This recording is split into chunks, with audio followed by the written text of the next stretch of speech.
अस्सलाम वालेकुम बच्चों।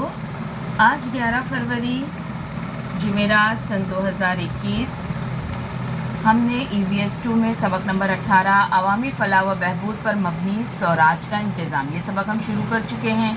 इस सबक में हमने सबसे पहले देखे शिवाजी महाराज के अष्टप्रधान मंडल मजलिस वज़रा और उनके तमाम नाम, किस तरीके से माहौलियात की हिफाजत के लिए शिवाजी महाराज ने काम किया, किस तरीके से शिवाजी महाराज ने अपने हर छोटे बड़े गांव में पानी का इंतज़ाम किया। आज हम देखने जा रहे हैं बहरी तिजारत और दीगर तिजारती मंडियाँ।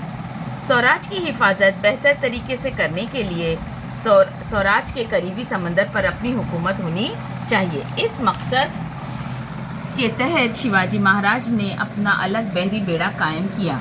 उन्होंने इसी पर इक्तफा नहीं किया। स्वराज की तिजारत में इजाफा करने के लिए उन्होंने तिजारती अशिया की हमलो नकल के लिए मखसूस जहाज़ बनवाए, राजापुर जैसी तिजारती बंदरगाह को तरक्की दी, रायगढ़ पर ख़ास मंडी कायम की, पूना के करीब खेड़ शिवापुर के मुकाम पर एक अलग तिजारती मंडी शुरू की, बड़े देहातों में और रास्ते पर वाक़ देहातों में तिजारती मंडियाँ कायम की। वीर माता जीजाबाई के हुक्म से पूना के करीब पाषाण गांव में एक नई मंडी कायम की गई थी। इसका जिक्र जीजापुर के तौर पर किया जाता था। स्वराज की तिजारत की तरक्की के लिए शिवाजी महाराज ने बैरूनी इलाकों से आने वाली अशिया पर ज़्यादा महसूल आयद किया। पुर्तगालियों की हदों से आने वाले नमक पर उन्होंने ज़्यादा महसूल आयद किया, इसीलिए उस नमक की कीमत बढ़ गई।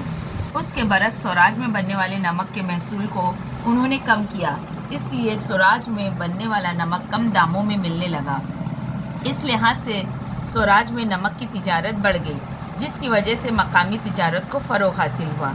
स्वराज में तिजारत और पेशों की तरक्की के लिए शिवाजी महाराज हमेशा कोशा रहते। ताजिर रियाया के साथ किसी किस्म का मकरो फ़रेब ना करे, इस बात पर वो बज़ाते ख़ुद तवज्जो दिया करते थे। कोकन में नारियल और सुपारी की तिजारत में मकरो फ़रेब किए जाने का इल्म होने पर शिवाजी महाराज ने वहाँ के सूबेदार की सरजनिश की। अब इस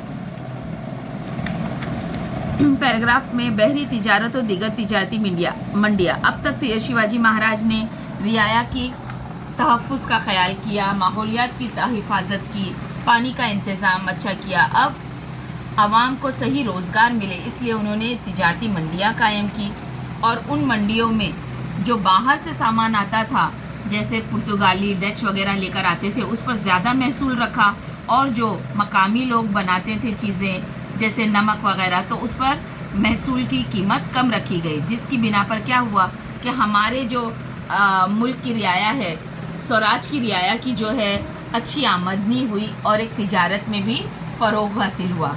और स्वराज में तिजारत और पेशों की तरक्की के लिए शिवाजी महाराज जो है ना, हमेशा कोई ना कोई काम करते रहते।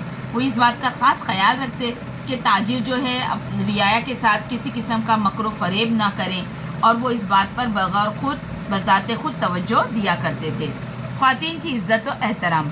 शिवाजी महाराज ने ये हुक्म दे रखा था कि जंग के दौरान दुश्मनों के फरीक की औरतों और बच्चों को किसी किस्म का नुकसान न पहुंचाया जाए, बल्कि उनके साथ इज़्ज़त और एहतराम का सलूक किया जाए।